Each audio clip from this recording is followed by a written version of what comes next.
पश्चिम बंगाल के नदिया जिले के पुलिया में भाजपा की ओर से सोमवार को तिरंगा यात्रा का आयोजन किया गया। ये कार्यक्रम स्वतंत्रता दिवस से पहले भी शहीदों को श्रद्धांजलि और देशभक्ति की भावना को बढ़ावा देने के उद्देश्य से आयोजित हुआ। यात्रा की शुरुआत पुलिया रंगमंच से हुई, जो पुलिया बाजार से होते हुए फिर से रंगमंच पर समाप्त हुई। इस मौके पर रानाघाट लोकसभा सांसद जगन्नाथ प्रसाद, विधायक पार्थसारथी चट्टोपाध्याय, शांतिपुर पंचायत समिति के अध्यक्ष निपेन मंडल समेत कई भाजपा नेता और कार्यकर्ता मौजूद रहे।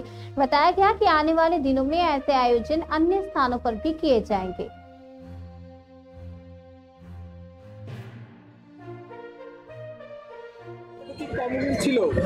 आगामी 15 আগস্ট ৭৮তম আমাদের স্বাধীনতা দিবস হতে যাচ্ছে।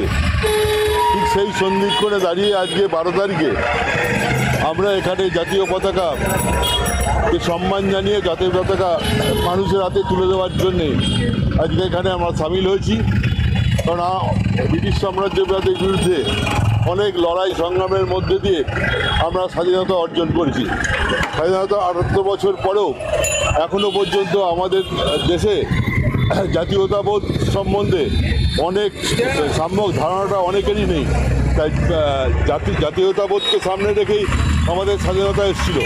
তাই খুব স্বাভাবিক কারণে এই জাতীয়তাবোধকে জাগিয়ে তোলবার জন্যই আমরা সকলের হাতে পতাকা তুলে দিচ্ছি, জাতীয় পতাকা তুলে দিচ্ছি। এই জাতীয় পতাকা আমাদের কাছে অত্যন্ত পবিত্র।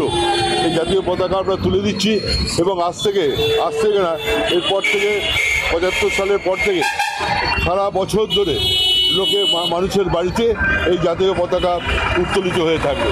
এটাই আমাদের আজকের উৎসব ছিল। কেন্দ্রীয় সরকারের পক্ষ থেকে এবং আমাদের দল একটা সিদ্ধান্ত নিয়েছে যে জাতীয় পতাকা সসম্মানের সঙ্গে 3টে দিন আমরা